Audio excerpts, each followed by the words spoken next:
Right, so you go into the website, you found the link for Yenka, it's on the website. You go to the Yenka website, so if I take you to, I've got it linked up to standard grade and electronics, but you don't have to go to that bit. I'll put it on today's post as well. So underneath that you'll notice Yenka for Windows, Yenka for Mac. Okay, whatever one you have, you can use this at home. We're going to use it in the classroom as well. But so you click on Yenka for Windows, and that'll let you download the Yenka program. Okay, download it, save it to your computer, that's fine. Okay, so you do that, and you can use it at home. Yenka, if you open up Yenka on your computer, it'll look like this. And it loads it up like that. Now, if you're a home user, you get access to all these tabs. The only tab I'm interested in is this tab, the technology tab, because in school we own the whole technology package. If you're using it at home, you get access to them all. So if you're doing chemistry, or you're doing biology, or you're doing technology, or computing, there's little things in here you can use for all of them, and you can use them all at home. But the one we have in school is the technology pack.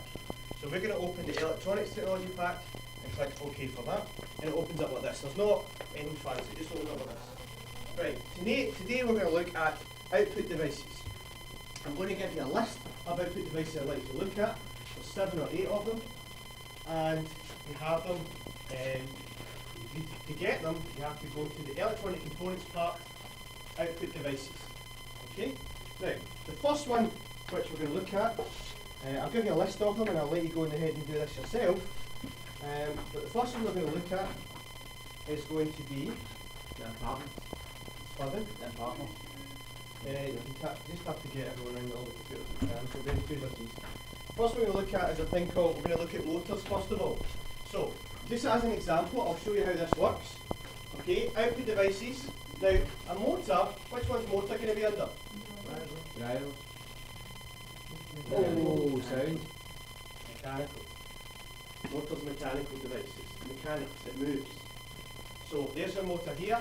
You take it and you drag over here. There's your motor. Now, we want to see what this motor does and how it gets it to work. So what do we need to get a motor to work? Engine.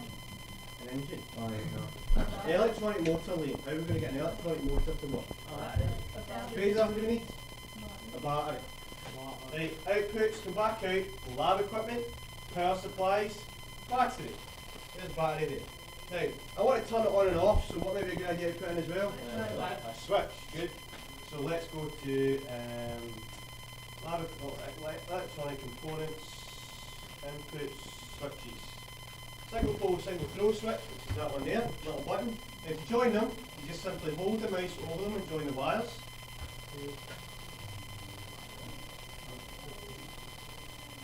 Okay, and then this one along and down.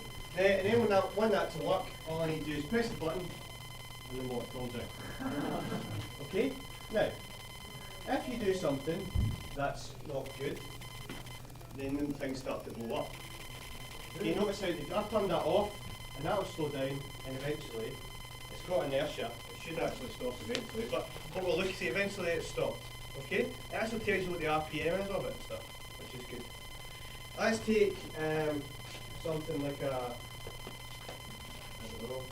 let's take an LED, say, light emitting diode. Let's put that into a circuit. Put that in, join it onto there, join it onto here. Now watch what happens when I try and turn this on.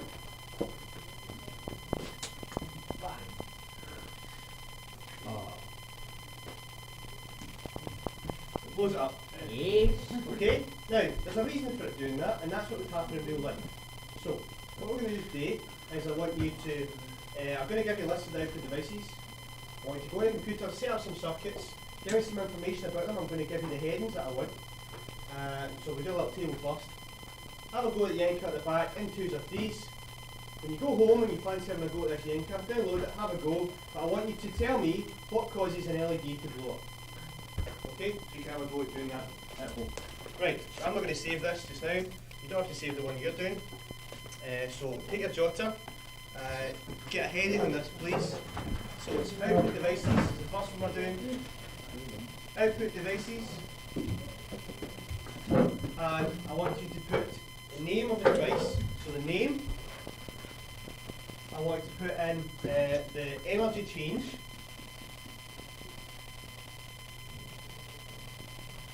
I want to put in analog or digital.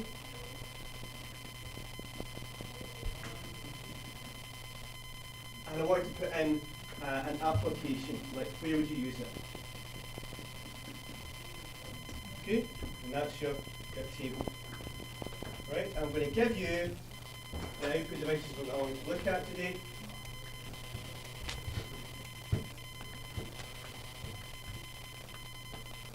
The rulers and trays in front of you.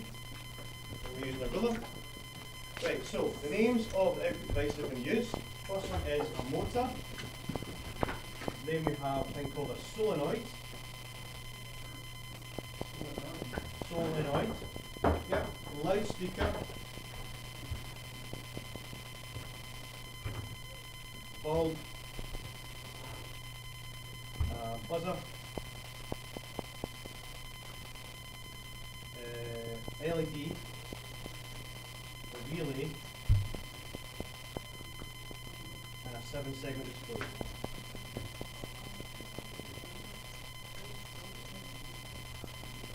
So we'll copy that down. Once you copy it down, head over to computers in pairs, launch your Yenka software, and have a go building circuits with those in, and fill in the rest of the table.